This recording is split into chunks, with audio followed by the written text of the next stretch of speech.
Today we're going to look at the Wasserstein ring battery charger.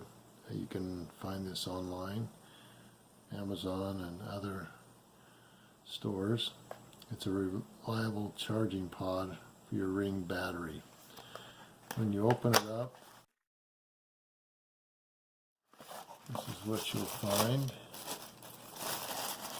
It's good to have a docking station where you can charge more than one battery. You can see this will work with a ring. That's a ring battery.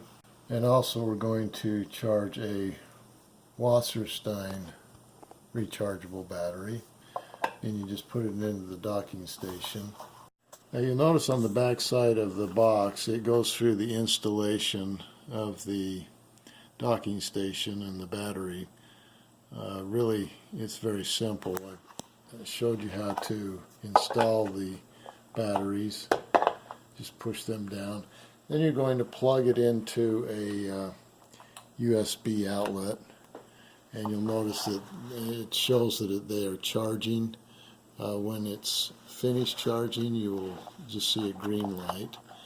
One of the reasons why we bought the extra battery and the charging station is so that we can always have a battery available. You don't want to unplug your battery from your Ring video and not have a replacement, otherwise you may miss out on some videos that you might need. Thanks for watching, and hopefully you subscribe to Big Al Repairs.